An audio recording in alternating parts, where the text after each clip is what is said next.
My name is Melissa. I'm 36 years old.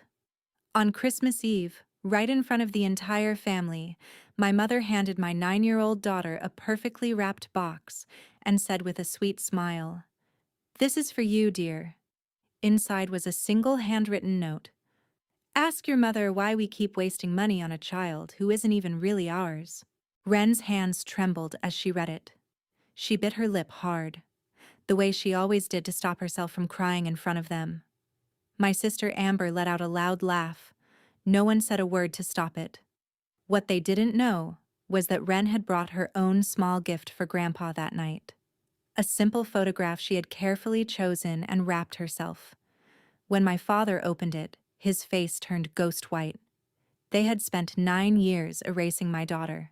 This time, my daughter was the one who exposed them, and everything they tried to hide was about to come crashing down. If you've ever been told you were overreacting by the same people who caused the thing you were reacting to, I want you to stay with this. Because this story is about what happens when you finally stop trying to convince yourself they mean well. Like and subscribe if you're here for all of it. This one doesn't end where you think it does. Arthur and I adopted Wren in the winter of 2016. She was 3 days old when we brought her home. By the time she was 5, she had her own explanation for how she came to be ours. "I grew in somebody else's tummy, but I'm yours." She said it with the same certainty she used for everything: the way photosynthesis worked, why dogs couldn't eat chocolate, why the sky looked different right before a storm. The framed adoption certificate sat on our living room bookshelf. She walked past it every morning without looking at it. It was just furniture. It was just her life. I want to tell you what my mother did when she first came to see Wren. Wren was 8 days old. My mother and father drove over. Howard, my father, sat in the armchair and held Wren for almost an hour. He said almost nothing, just looked at her. At one point he said, mostly to himself, "She's beautiful." My mother stood near the kitchen doorway for most of the visit. When she finally came close, she tilted her head and said, "She looks nothing like the family." Light tone, casual observation, like she was noting the weather. She said it, and then she went to look at what I'd done with the kitchen cabinets. That was 8 days in. I want to give you a specific example of what the next 9 years looked like. Not a summary, a specific moment. Wren's 6th birthday. I'd organized a small family dinner. Nothing big. Just my parents, Amber and her husband Jake, their son Connor, who was 7 at the time. I made Wren's favorite meal. Arthur made a cake. We had balloons. Amber arrived carrying a gift for Connor, a new backpack, because his old one had broken the week before. Which was fine. That happens. But when it came time for Wren's birthday presents, my mother handed Wren a card with a $20 bill inside and said, "We thought you could pick something out yourself, honey. You're old enough to know what you want."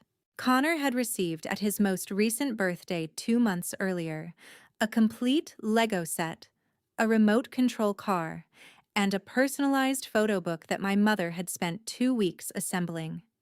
I had seen it. I had held it. I had watched my mother point to every page. Wren held her $20 bill and said, "Thank you," the way I had taught her to say thank you. Later, when everyone had gone and Wren was in bed and Arthur was cleaning up, I stood at the kitchen sink and breathed through my nose for a long time. Arthur came up behind me and put his hand on my shoulder and said nothing, because there was nothing to say that wouldn't start an argument we'd had before. The argument always ended the same way. "What exactly do you want to do about it, Melissa?" And I never had an answer. Not then. That changed.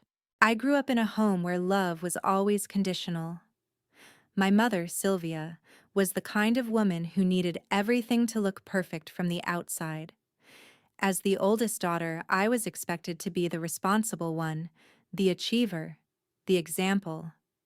Amber, my younger sister, was allowed to be the princess. That dynamic never really changed, even after I became an adult. When Arthur and I decided to adopt, my mother didn't say, Don't do it outright. Instead, she planted seeds of doubt wrapped in concern. Are you sure you're ready for this, Melissa? Blood is thicker than water, you know. She said these things with a gentle smile, as if she was only trying to protect me. I ignored every warning because I believed our love for Ren would be enough to heal any cracks.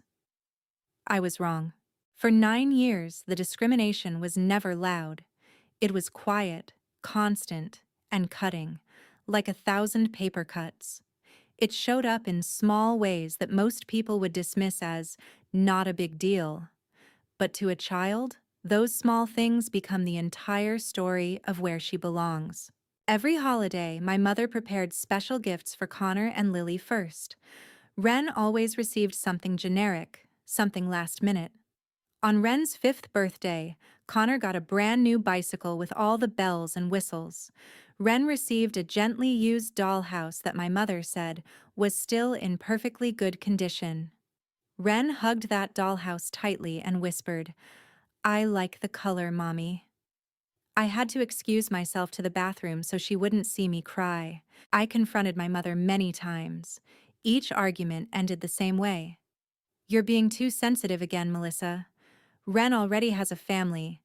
Don't make things more complicated than they need to be." Arthur would hold me afterward and say, "We know the truth.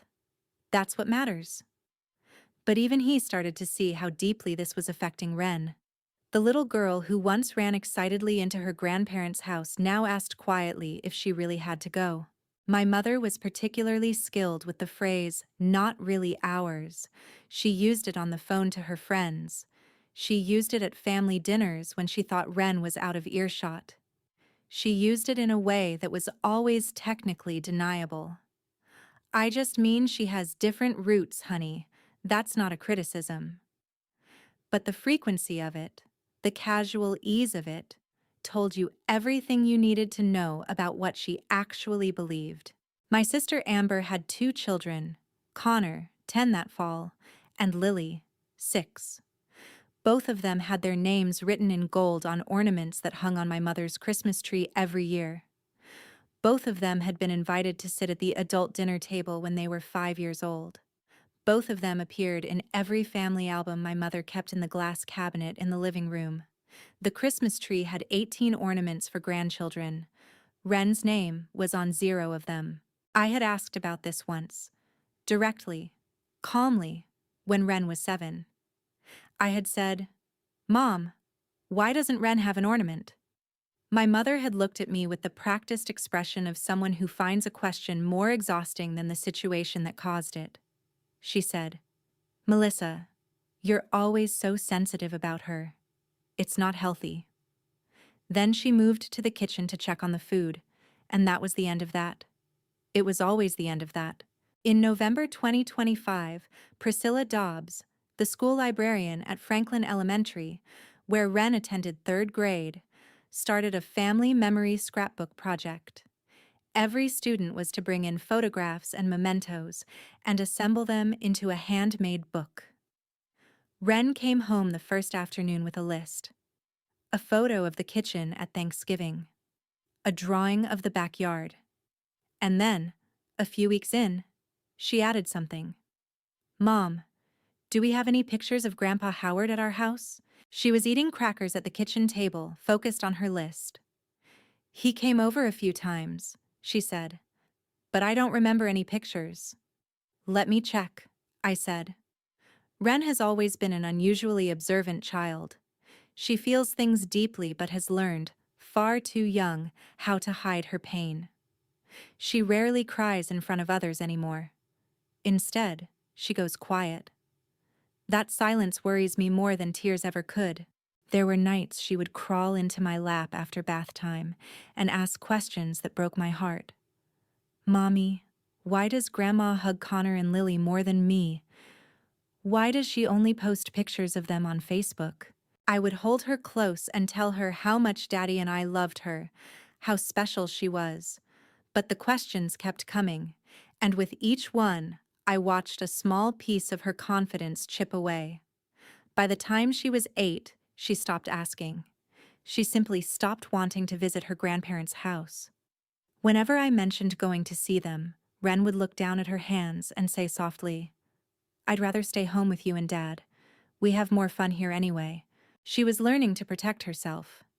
A 9-year-old shouldn't have to build those kinds of walls. Every time I saw her do it, something inside me hardened. I knew I couldn't keep letting my mother's behavior slowly erase my daughter's sense of belonging. We had a Ring camera installed on the front porch. We'd put it up in April, after 3 packages went missing on our street in 1 week. It covered the front steps and the mailbox at the bottom of them. Wren had a habit of opening the Ring app on the family iPad. She'd learned to do it from watching me check it, and she'd turned it into a small game, scrolling through motion snapshots of squirrels and delivery drivers and the mail carrier, occasionally announcing things like, "A raccoon came at 3 in the morning." On December 20th, a Saturday morning, she curled up with the iPad and opened the app. I was on the other side of the kitchen. I heard her say, "Mom, Grandpa was here." She held up the screen. A motion snapshot. Howard, standing at our front property. "Can we print it? For Grandpa's page?" I said sure. I asked Arthur to print it when he got a chance. He printed it on the home printer. A 4x6, slightly pixelated from the screenshot. Handed it to Wren, said cute, and went back to his Saturday. Neither of us examined the image carefully. Wren wrapped it in cellophane. She tucked it into a brown paper bag she had already decorated herself, with red marker letters pressed hard enough to leave impressions. For Grandpa Howard. She carried it to the car on Christmas Eve with both hands. 22 minutes to Dublin. My mother and father's house in the suburbs. The trees full grown now. The kind of house that always looks warmer in photographs than it does when you're standing inside it. The house smelled like pine and cinnamon. The table was set. The tree was lit. My mother moved through the space with the focused ease of someone who has spent 2 days arranging things so they would look effortless. I noticed the books within 3 minutes of walking through the door, stacked on the kitchen counter, tied with blue ribbon. Hardcover. Thick. Professional. I walked closer.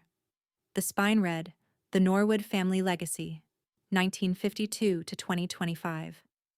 Navy cover. Gold lettering. Amber picked one up before I could reach them. "Mom, it's beautiful."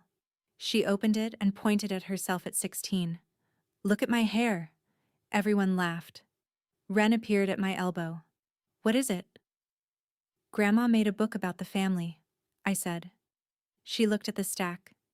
"Am I in it?" I said I didn't know yet. Amber handed her copy to Wren. Wren turned pages carefully, the way she handled things that felt important. She reached a page that said, "Our grandchildren" at the top in my mother's handwriting. She read it. She looked at the photographs. She turned to the next page. Then she looked up at me. I took the book. 2 photographs. Connor and Lily. 2 full paragraphs. Handwritten, dated. Connor's name. Lily's name. The page ended. I turned through the rest. All 200 pages. Weddings, holidays, births, graduations. My own wedding photo was on page 147. My own school portrait was on page 83. Wren Hendricks. Not once. Not a photograph. Not a caption. Not a sentence. Not a footnote. Not a name on the family tree that now spanned 4 generations. I stood at the kitchen counter holding that book, and I heard my mother in the other room asking if anyone wanted sparkling water. I put the book down. My mother began distributing copies in the living room. She called names. She called Amber and Jake. She called Arthur and me. She called 2 aunts, an uncle, 3 cousins. She did not call Wren. Then she turned to the tree and began distributing gifts. Connor got a large canvas bag stuffed with things. Lily got a wrapped box with a bow as big as her head. My mother reached under the tree for a small package, gold paper, red ribbon, and called Wren's name in the same voice she used for everyone else. Wren set down the brown gift bag she'd been holding since we arrived and walked across the room. She brought the box back to her chair. She opened it the way she always opened things, carefully, peeling each piece of tape before pulling the paper back. She lifted the lid. She went very still. The box was empty except for a single note card lying flat on a pad of cotton. She picked it up. She read it. Her lips moved slightly with the words. Then they stopped. She read it again. I was watching her face. I saw the moment it registered, not as surprise, but as confirmation. The look of someone who has suspected something for a long time and has just been proven correct. Her hands began to shake. She folded the note card in half, precisely, along a crease that didn't exist yet. She held it in both hands. She bit her lip until the color went out of it. She did not cry. My sister Amber laughed. Not nervously, not by accident. A real laugh. The kind that meant she had been waiting for this, that she had known what was in that box, and that the outcome was landing exactly where she'd expected it to land. No one told her to stop. I crossed the room in 4 steps and took the note card from Wren's hands. I read it. Ask your mother why we keep wasting money on a child who isn't even really ours. I folded it. I put it in my pocket. I put my hand on Wren's back and felt her shoulder blades tighten. Okay, she said, very quietly. Just to me. Not I'm okay. Just okay. Like she was closing a door she'd been standing in front of for a long time and had decided finally to close. Then she picked up the brown gift bag she'd set on the floor, stood up, and walked to Howard's armchair. I made you something, Grandpa. I found a picture of you visiting our house. Howard took the bag. He opened it slowly. He reached inside and pulled out the printed photograph. He looked at it. Every bit of color left his face. I mean that literally. The change was fast and it was complete. The photograph slipped from between his fingers and landed face down on the carpet. He didn't reach for it. Wren looked at him. Are you okay, Grandpa? He didn't answer. I looked at the photograph lying on the rug. I looked at Howard. I looked at my mother, who had gone very still near the fireplace. I didn't know yet what was in that photograph. I hadn't seen it clearly. Neither had Arthur. We had printed it without looking. We had assumed. But I knew how to remember what I was seeing. We left 40 minutes later. I sat at the kitchen table at 12:47 in the morning with coffee I hadn't touched. Arthur was asleep. Wren was asleep. The house was completely quiet. I kept coming back to the photograph. Why did he freeze like that? I opened the Ring app. I searched motion events for December 19th. The clip loaded. My father's car, his gray Buick, the one with the small scrape on the rear bumper, pulled up to the curb at 10:08 in the morning. He parked. He got out alone. He walked directly to the mailbox at the bottom of our porch steps. He didn't ring the bell. He didn't look toward the house. He opened the mailbox, looked inside, and removed a white envelope. Before he put it in his jacket pocket, he looked over his shoulder.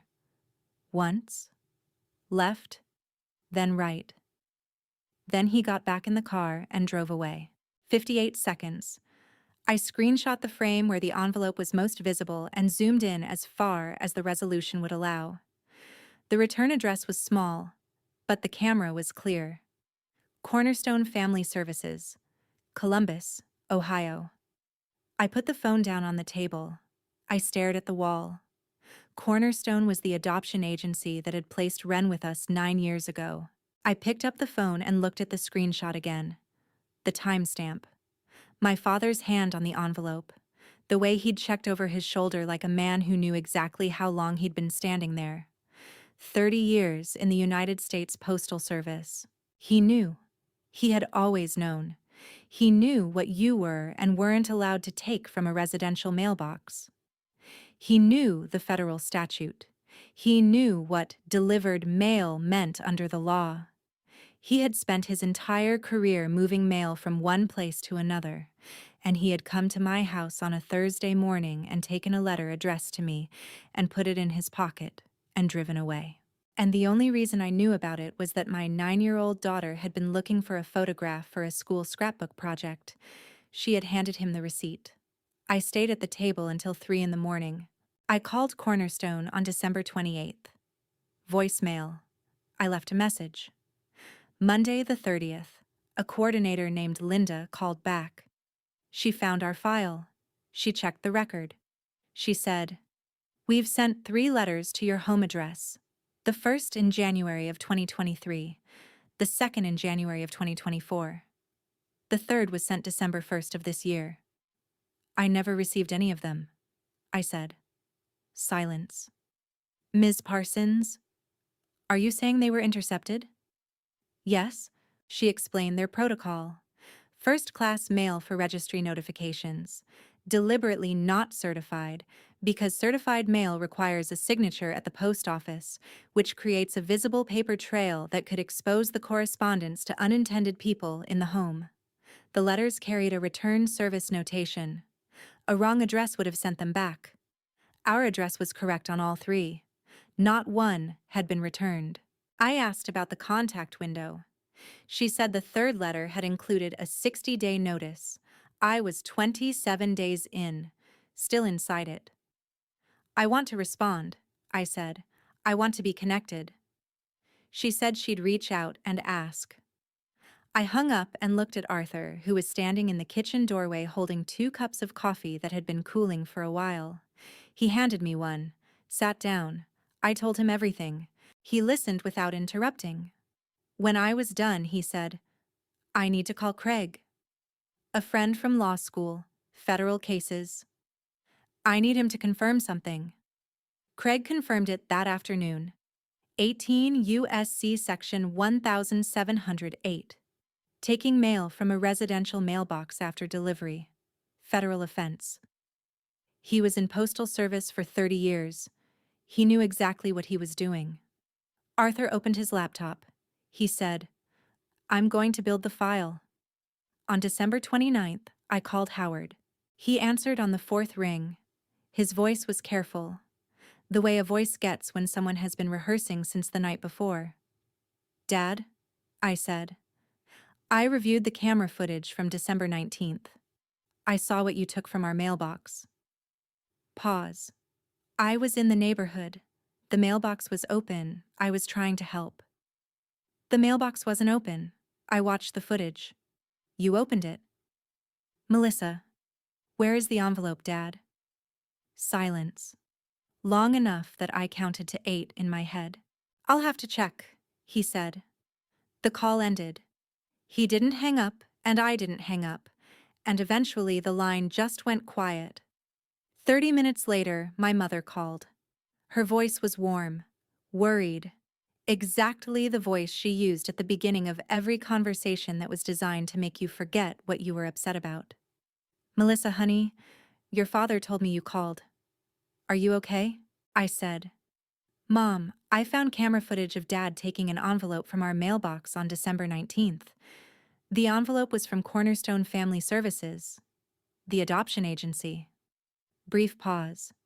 Then, "Sweetheart, you know how you get around the holidays.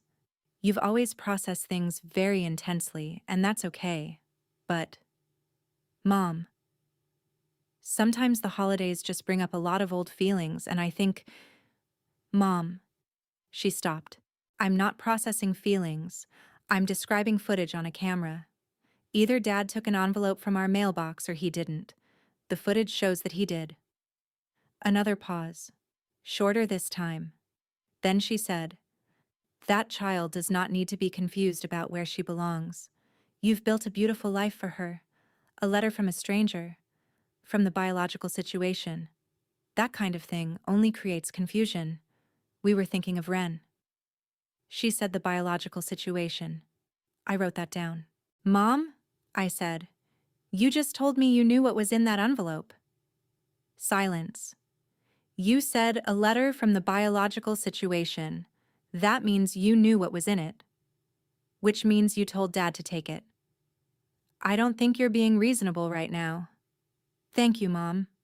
I hung up. I opened a new document on my laptop and began typing a summary of the call, time-stamped, with direct quotes. 5 days later, Priscilla Dobbs called me. She'd been thinking, she said, since I'd messaged her after Christmas. She needed to tell me something.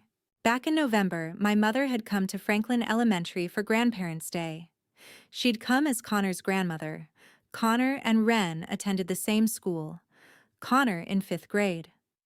Priscilla had been in the library when my mother stopped in, carrying a preview copy of the Legacy book in a canvas tote, showing it to people. She'd set it on Priscilla's counter and opened it with the quiet pride of someone who expects to be complimented. Priscilla had turned the pages politely. She'd reached the grandchildren section. She'd seen 2 names. She'd seen the page end. She hadn't said anything. She'd assumed it was a draft. An oversight. She'd told herself she must be wrong about what she'd seen. Then Wren came back from Christmas break and sat down at the library table and said, very simply, "Grandma Sylvia made a book about the whole family. I wasn't in it. I think it's because I'm not really hers." She'd said, "I think it's because I'm not really hers." Like she'd worked it out herself. Like she'd been carrying that explanation for a while and had finally found a use for it. Priscilla's voice was steady when she told me this, but only just. I asked to see Wren's scrapbook page, the one she'd been working on. The page was titled People Who Show Up, 4 names in Wren's careful printing. Mine, Arthur's, Priscilla's, the girl next door who came over to use the trampoline. My mother's name was not there. My father's name was not there. Wren had not been told to leave them off. She'd simply mapped her own life and put down the names she found there. By January 15th, Arthur had assembled everything into a red folder with labeled tabs. The ring footage from December 19th. Mailing records from Cornerstone, 3 letters, 3 dates, our correct address each time. USPS delivery confirmation showing letter 3 arrived at our mailbox on December 3rd.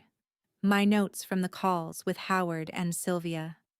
Amber's text message, "It's not personal," screenshot and preserved. Priscilla's written statement about the Legacy book preview in November. The photograph of the book's grandchildren page, 2 names where there should have been 3. Arthur placed the folder on the kitchen table the morning of January 15th. He said, "This is enough, Melissa. It's enough to send a letter. It's enough to file a report. And it's enough to walk into that house and not leave until they answer." His phone rang while he was saying it. He looked at the screen and handed it to me. Cornerstone. On January 12th, 3 days before the folder was complete, because the call came first and the folder came after. My phone had rung with a Columbus area code I didn't recognize. "Hi, this is Claire. Claire Bancroft." She sounded careful, like someone who had practiced the first sentence and was improvising everything after. "I wasn't sure you'd want to talk. After. I hadn't heard back, so I assumed maybe you'd decided it wasn't right." "I never got your letters, Claire." 1 second of silence. Oh. 1 word. But that word held 2 years of waiting and interpreting silence as an answer. I heard all of it. "Someone took them from my mailbox before I could read them," I said. "I only found out because of a camera at my front door." Another silence. Then, quietly, with a different quality. "Is she okay? Wren, is she okay?" "She's okay." "Can I tell you what I sent?" She told me. Each letter had contained 2 envelopes inside. One for me. One sealed, labeled, "For Wren, when she's ready." The letters for me explained why she'd registered with the state. Not to claim anything, not to disrupt anything, just to create a door. Just to make it possible for Wren to know, when she was old enough to want to, that there was someone on the other side of her story who had not forgotten her. "I just didn't want her thinking nobody on my side of things cared," Claire said. "Because it's not true. It was never true." She paused. The third letter had a photograph. Me, around her age. So she could see. I thought about the drawer in my father's study. I thought about the envelope in his jacket pocket. Then Claire said, "The name, Wren. I suggested it in the paperwork. I didn't know if you'd keep it." "We kept it," I said. "We read the suggestion the night we brought her home. We loved it immediately. We never knew more than that." A breath. "It's a bird," she said. "Small-looking, plain. But the song is remarkable. I thought it might suit her, whoever she turned out to be." I was holding very still. Then I remembered something. A summer evening in 2023.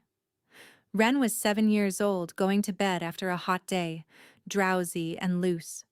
She had asked me in the same ordinary tone she used for everything. "Mom, does my birth mom think about me?" I had told her the only truth I knew. "I don't know, baby, but I know she loved you enough to choose us for you." I had told my daughter I didn't know. Because I didn't know.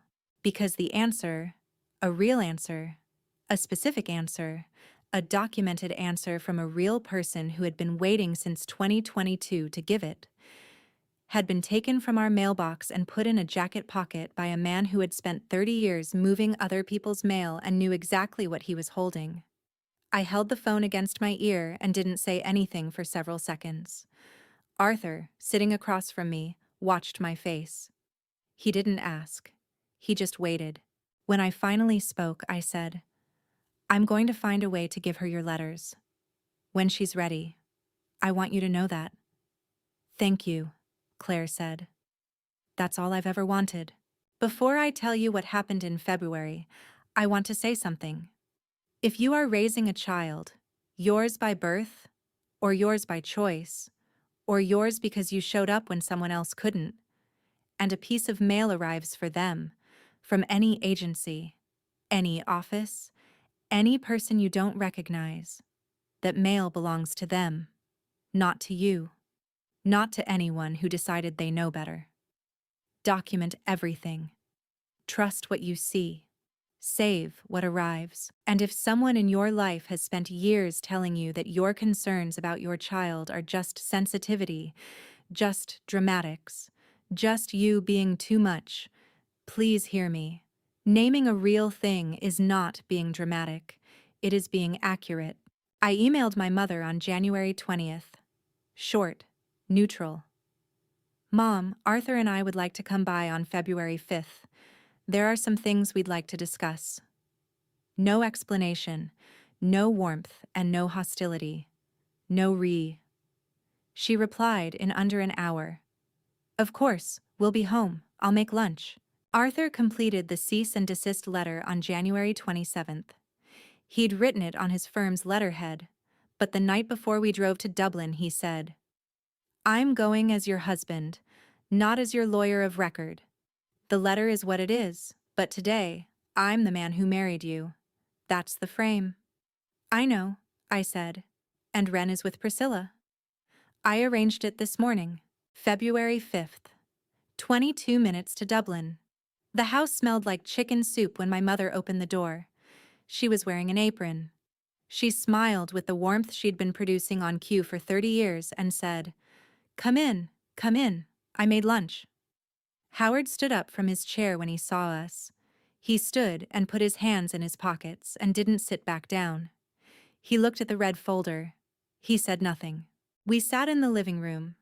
Arthur placed the folder on the coffee table and opened it. "We're not here to argue," he said. "We're here to show you what we found, and to tell you what happens next." My mother started to speak. Arthur continued. He placed the first document, the Ring camera screenshot. December 19th, 10:08 a.m., Howard at our mailbox, the cornerstone envelope visible in his hand. He placed it face up in the center of the table and did not explain it. My mother looked at it without moving. Second document. Mailing records from Cornerstone. 3 letters, 3 dates, 3 correct addresses. Not one returned. Third. USPS delivery confirmation. Letter 3. Delivered December 3rd. Present in our mailbox. Gone before we came home. 4th. Cornerstone's coordinator statement, confirming the purpose of the letters. A contact registry request, active since 2022. He placed these in a row like he was laying cards. Then he picked up the legacy book. He'd borrowed a copy from a cousin who hadn't been given context. He opened it to the grandchildren's page. Connor, Lily, 2 photographs, 2 paragraphs. He turned the book so it faced my mother. Beside it, he placed a single sheet of brown craft paper. Irregular edges, slightly wrinkled. Wren's scrapbook page, people who show up. 4 names, 4 people. Written in red and blue marker, pressing hard. He placed them side by side. He said, 200 pages. Our daughter is not on a single one. Not a photograph. Not a caption. Not her name. The room was quiet. My mother set down the expression she'd been maintaining and picked up a different one. The measured, authoritative calm she used when she needed people to understand she was the adult in the room. Wren has a family, she said. She has a home. She has parents who love her. A letter from a stranger. From the biological situation. That kind of contact creates confusion for a child. We were thinking of her stability, of what was best for her. She said it clearly, reasonably.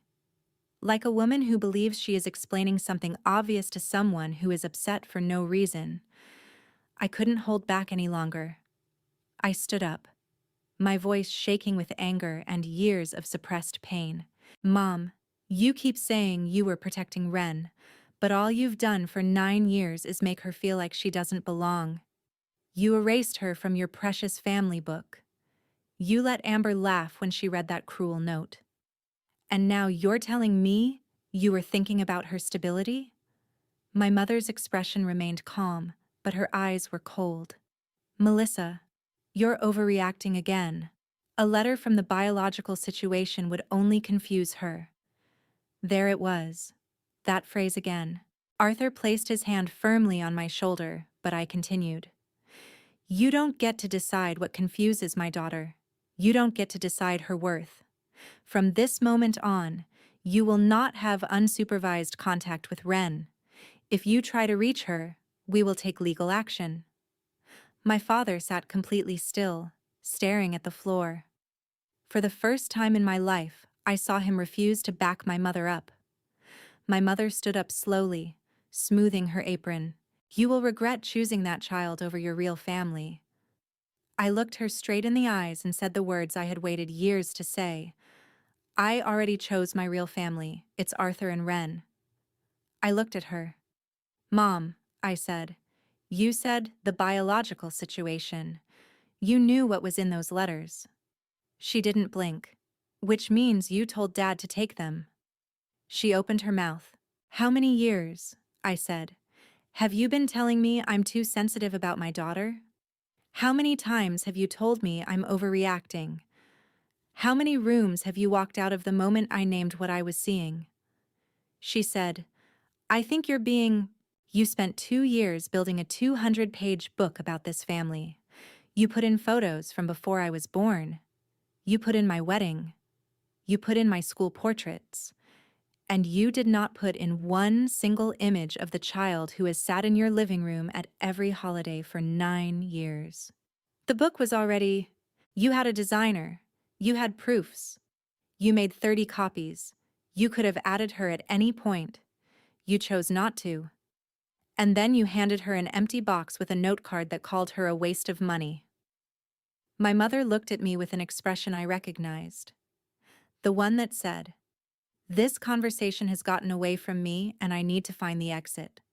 Before she could, Howard said, I kept them. He said it to the coffee table. I kept all 3 letters. I didn't throw them away. My mother said his name. Warning, tight, 2 syllables. He stood up. He walked to the study. He came back with 3 envelopes, cream-colored, handled at the corners, Cornerstone Family Services in small navy type.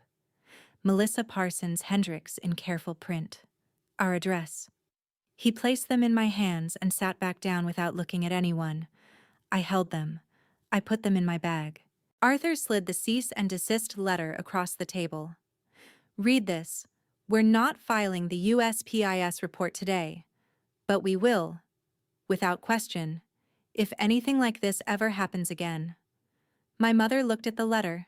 She didn't touch it. Then she stood up. She straightened her apron. She walked toward the kitchen.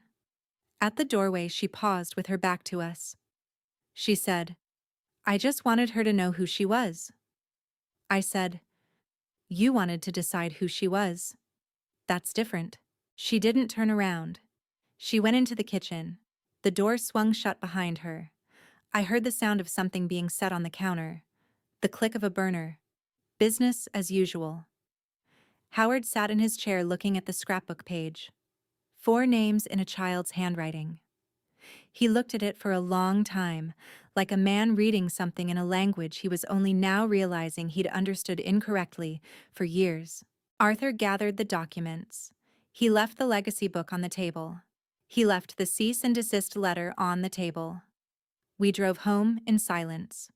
Somewhere on the freeway, Arthur said, "You okay?" I looked at the lights on the road. "I will be," I said. Amber called 10 days later. "I saw the book before Christmas," she said. "I saw she wasn't in it." "I know." I didn't say anything. I kept thinking. I don't know what I was thinking. I think I told myself it was Mom's project and it wasn't my place. I let her talk. "I'm sorry," she said. "I should have said something." It was a real apology, not a negotiation, not a defense. Just true. I didn't know yet what to do with it, but I stored it in a different place than everything else. "Okay," I said. Howard sent a card for Wren 2 weeks after the meeting. A pale blue card with a small bird on a snowy branch. 3 sentences inside. "Dear Wren, I'm sorry I wasn't better. You deserved better. Grandpa Howard." Wren read it at the kitchen table. She read it once. She nodded, like she was filing it somewhere.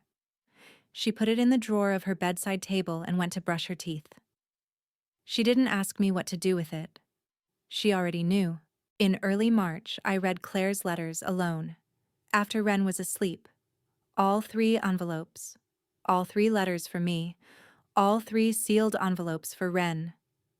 The letters for me were precise and careful. The writing of a young woman who had thought very hard about every sentence. Each one said in different ways, "I am not trying to take anything from you. I want her to have access to the difference between being abandoned and being chosen." The sealed envelopes for Wren I read too. I want to be honest about that. I read them because I needed to know what my daughter would be receiving before I gave them to her. The 3rd envelope, the December one, had a photograph. A young girl, maybe 9 or 10, dark hair, eyes with something private and slightly amused in them. She looked like someone. I set the photo on the table and sat with it. I thought about a summer evening in 2023 and a 7-year-old going to bed drowsy and asking, in the same casual voice she used for everything, "Mom, does my birth mom think about me?" I had told her I didn't know. I had said, "I know she loved you enough to choose us for you." I had said that because it was the best truth I had. And while I was saying it, a woman 24 years old had already been waiting for 2 years for me to open a letter that was sitting in a jacket pocket in a house 22 minutes away. My daughter had asked a question. The answer had existed. Someone had decided she didn't get to have it. One evening at the end of March, I sat next to Wren on the couch. She was reading. "There's something I need to tell you," I said. She put her book down. She looked at me with the focused attention she gave things she'd decided to take seriously. I told her what I could, in the terms she could hold.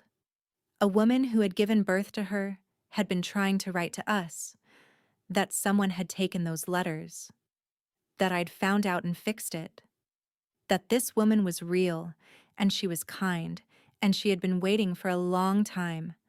Wren listened to all of it without interrupting. Is she nice? She asked. I think she is. Does she know what I'm like? Not yet. She'd like to, if you want that. When you're ready. She thought about that. She looked at the wall the way she looked at things she needed to organize internally. I reached into the side table drawer and brought out the white envelope. Still sealed. Her name on the front in handwriting neither of us had seen before. This is a letter she wrote for you. You don't have to open it now. You don't have to open it ever. It's yours. It'll be here whenever you're ready. She took it. She held it. She turned it over twice, examining it the way she examined anything new and important. Does she know my name? She asked. She picked it, I said. Wren looked at the envelope. Wren, she said. Because of the bird? Because of the bird. She was quiet for a moment. Huh. She said it the way she said most things she needed to think about. Not dramatically, just carefully. She set the envelope on the side table. She looked at it. I'm going to save it for a little while, she said. Is that okay? That's exactly right, I said. April in Columbus. The light changed. The trees came back. Wren finished her scrapbook on a Thursday afternoon at the school library. Priscilla was there. I came to pick Wren up and stayed to see the last page. The book was thick and imperfect and completely hers. Craft paper bound with brown twine, full of photographs and ticket stubs and drawings and her own handwriting on every page. The Thanksgiving kitchen, the backyard in July. Arthur's self-portrait with crossed eyes, captioned Dad being weird. I love him. The final page was different. In the center, attached with washi tape printed with small flowers, was Claire's sealed envelope. Still sealed. Her name on the front. The tape pressed down with care at each corner. Below it, in Wren's blue marker pressing hard, a piece of my story I'm saving for later. Priscilla stood next to me and said nothing. The April light came through the library windows at an angle and caught the edge of the page and held there. I looked at my daughter sitting at the wooden table, capping her markers in order, straightening the book with both hands. 9 years old. A person who had been systematically told she didn't belong anywhere and who had built her own map of belonging out of craft paper and the names of people who had shown up. She hadn't needed to be told what to put on that page. She'd just mapped what she knew. She knew who her family was. She knew there was a sealed envelope with more of her story inside it, and she had decided, on her own terms, that she wasn't ready for it yet. And that was a decision she got to make. My mother had spent 2 years and 200 pages trying to define who Wren was. Wren had spent 1 semester building something truer. 3 months later, Wren began asking gentle questions about Claire. Not all at once, but little by little. She wanted to know what color her hair was, whether she liked birds, and if she ever thought about her. I watched my daughter grow more confident with each passing week. The quiet, guarded girl was slowly opening up again. She no longer carried the weight of wondering why she wasn't enough. Healing, I learned, isn't about forgetting the pain. It's about refusing to let that pain define your child's story. Sometimes I still open the Ring app and watch the footage of my father taking the envelope, not out of anger anymore, but as a reminder that I finally stood up and protected what mattered most. Wren deserved to know she was chosen, not just by us, but by life itself. There is something people say when you try to describe what I've described to you tonight. They say, family is complicated. They say, people have their ways. They say, children are resilient. Pick your battles. Consider their age. You know how they mean well. They say it the way my mother always said things. Warmly, calmly, with such certainty that you start to doubt whether what you watched happen was actually what happened. But I want to be precise about something. Complicated is not a synonym for acceptable. Resilient is not a synonym for untouched. And a 9-year-old who has learned to stop crying in front of the people who are hurting her is not fine. She is managing. She has been managing for years. And she deserved, from the very beginning, to not have to do that. Ren deserved better.